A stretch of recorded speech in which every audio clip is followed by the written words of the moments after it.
terra agreste e a grotesca natureza humana em Gaibels e Fontamara. Essas são duas capas que já apresentam alguma imagem, né? Deixa eu só também dar um tempo. Parece fazer sentido que, ao compararmos as palavras grotesco e agreste, possamos encontrar conexões não apenas fonéticas, cacofônicas, mas também anacrônicas e polissêmicas, mesmo se considerarmos, enquanto corpos, obras literárias de universos culturais distintos e distantes, como Portugal, Itália e até mesmo países latino-americanos.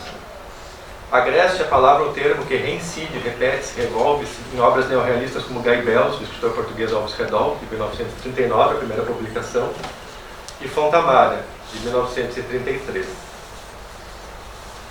do escritor italiano Ignazio Siloni. Dentro das duas obras, a paisagem árida, ácida, acre, em simbiose telúrica com as vidas subalternizadas, oprimidas, miseráveis que ali habitam, condiz com uma coexistência natural a sorver o sabor e o labor camponês da terra. Paragem do tempo, ergasto, que em italiano se traduz como prisão perpétua.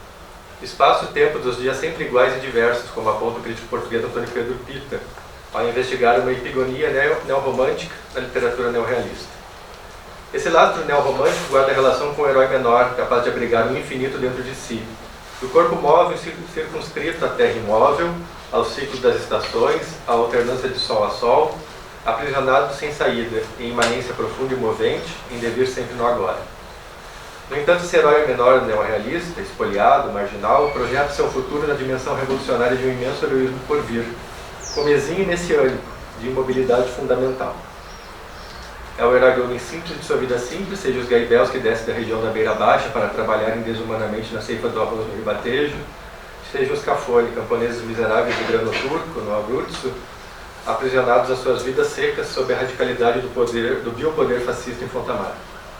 Ambas classes precárias de jornaleiros, alugados, mortos-vivos por jornais, existências a conta-gotas, vencidas, sem domínio, sem direitos, sem previdência nem providência divina. Vidas agrestes e grotescas. Modos subvivendi que guardam semelhança entre si. Os Cafone, moradores da aldeia imaginária de Fontamara, subvivem em casebres apinhados que lembram a grota. Habitações que podem guardar uma relação ancestral com a experiência do Sassi de Matera na Basilicata, antiga Lucânia, ou seja, moradias e vidas cravadas na rocha calcária, ilustradas como... Pode mudar o slide para mim? Obrigado. Essa é uma citação de Fontamara. Uma centena de casebres, quase todos de um andar, irregulares, informes, enegrecidos pelo tempo e desmoronáveis pelo vento, pela chuva, pelo incêndio, com os telhados mal cobertos por telhos e toda sorte de sucatas. A maior parte daquelas possíveis não tem mais do que uma abertura que serve como porta, janela e chaminé. No interior, não raras vezes sem piso, com paredes secas, vivem, dormem, comem, procriam, por vezes no mesmo espaço, os homens, as mulheres, os seus filhos, as cabras, as galinhas, os porcos, os burros. O modo sobrevivente grotesco e a maneira como se dá o povoamento em Fontamara não se resumem às condições materiais paupérrimas dos Cafone, mas denotam ainda uma conjunção comunitária de corpos, não apenas humanos, mas abrigando ainda o não humano, o animal e o da ação da natureza e do tempo, propício à ruína. Deve mudar, por gentileza, de novo, obrigado. No outro romance, Gaibels, a porta da grota é a do barracão onde os ceifeiros dos arrozais do ribatejo, conhecidos como Gaibels, dividem o mesmo espaço, misturando seus corpos, suores, angústias e desesperanças, sempre alvejados pelas sezões febris da malária. Sezões são os mosquitos. Aquela vida só conhece uma certeza, as sezões. O barracão tem as goelas abertas e as nuvens entram sempre. O zuído vai subindo como cheia grande a galgar nos campos. As nuvens de mosquitos só podem penetrar no barracão, onde descansam os corpos estirados sobre as esteiras através das goelas abertas. Só podem penetrar no barracão, descansam os corpos estirados sobre as esteiras através das goelas abertas. Figura metafórica que faz lembrar a entrada de uma grota, com sua abertura arredondada e seu interior sem divisões. Se pudesse. Bom, essa é uma imagem para ilustrar, né, do Lorco do Sacro Bosco, na cidade de Pomarzo, na Itália, e que mostra um pouco essa questão dessa feição, a fisionomia da entrada de uma grota, do ponto de vista do grotesco também, né? A grota que é também a abertura à história benjaminiana. É frincha ou greta a penetrar o real pronto a ser ficcionado. É chão, teto, pedra, rocha, terra, umidade, frescor, humus, escuridão, trevas, microrganismos, hostilidade, acolhimento, vivendo.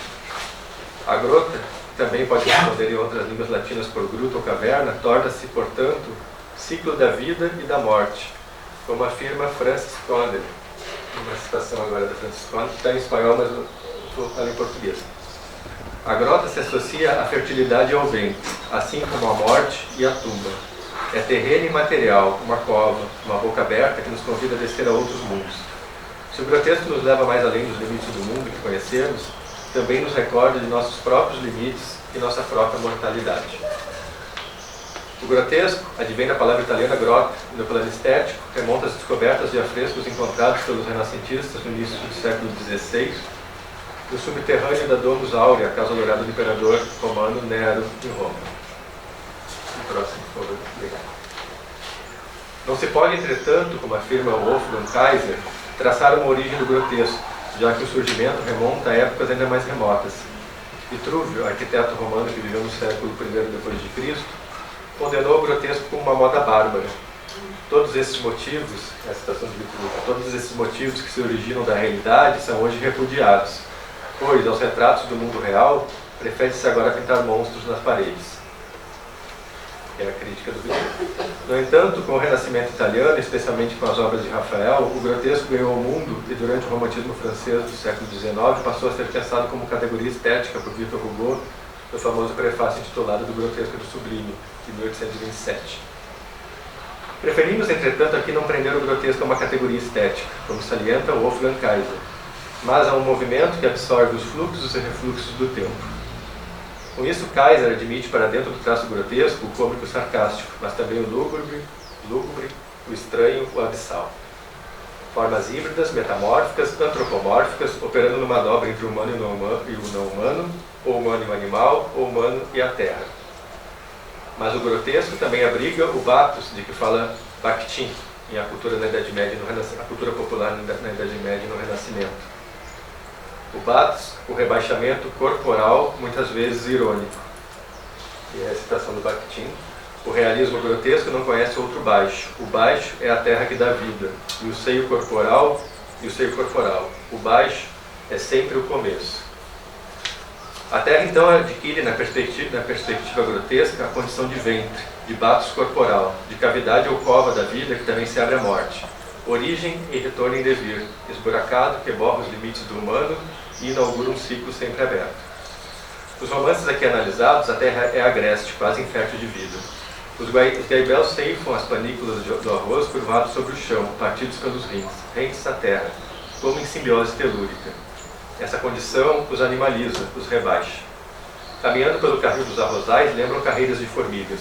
São também gado, mas o gado pode comer nos pastos, enquanto os ceifeiros gaibéus trabalham sob a canícula.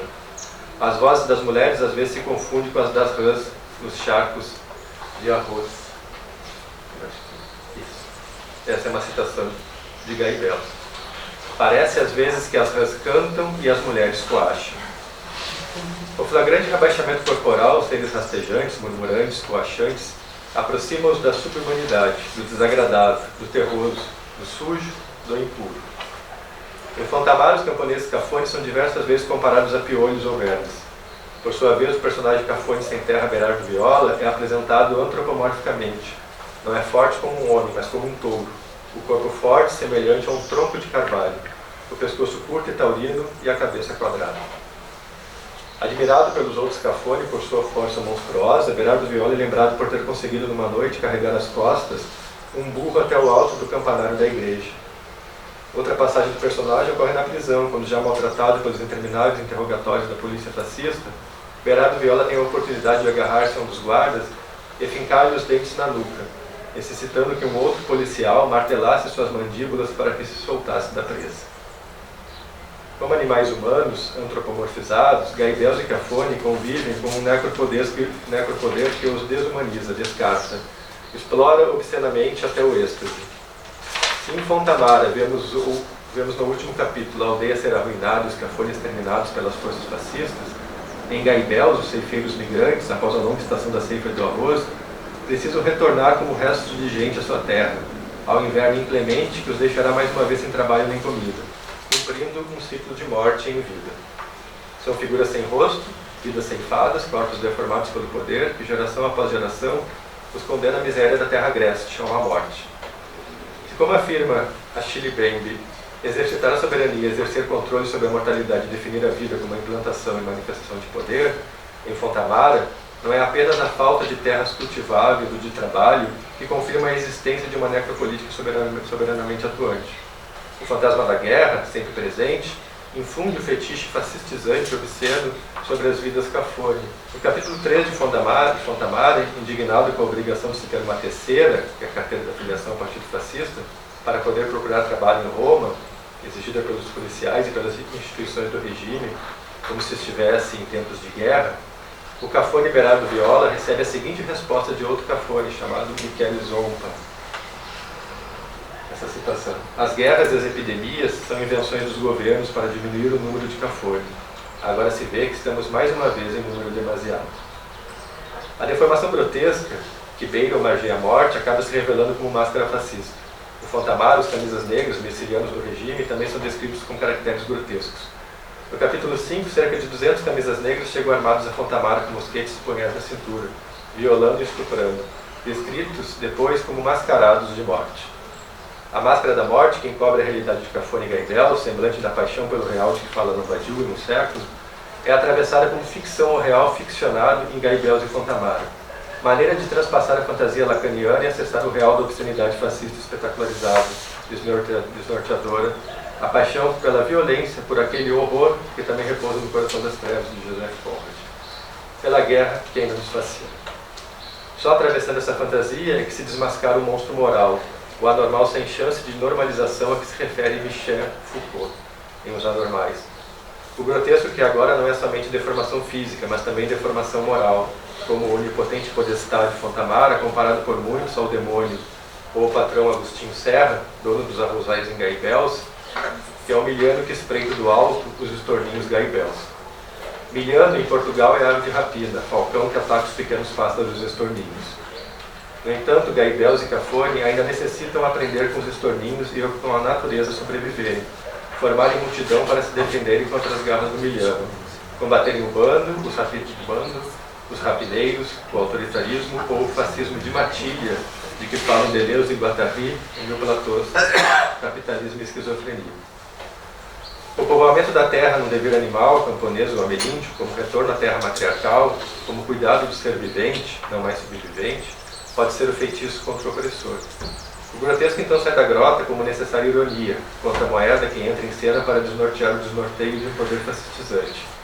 Antídoto ao método positivo cruel de cena, o grotesco acrescenta um a mais de realidade, nesta paixão pelo teatro vivida como real no século XX, conforme aponta Lambadiou.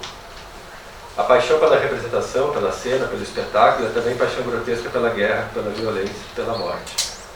Deformar o real como a almejar um a mais de realidade é a estratégia grotesca contra a realidade decadente, contra o mundo em declínio. Isso não quer dizer, muito pelo contrário, que o retorno à Terra não possa passar por uma dimensão mágico-afetiva, como nos mostra o recente romance de Itamar Vieira Júnior, Torto Arado. Ou como paisagem, pintura, paragem agreste, à maneira de Finisterra, do português Carlos de Oliveira. Agora é o último.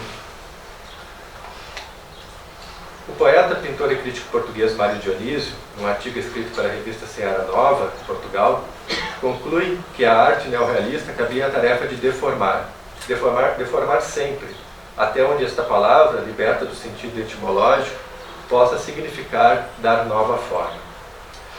Essa nova forma buscada pelos neorrealistas encontra conexão com o grotesco de que fala Victor Hugo, em Do Grotesco e do Sublime. Uma nova forma que se desenvolve na arte. Esse tipo é o grotesco. Em outras palavras, para encerrar, um deformar ou deformação real, que como nova forma artística e literária restaria grotescamente deformidável.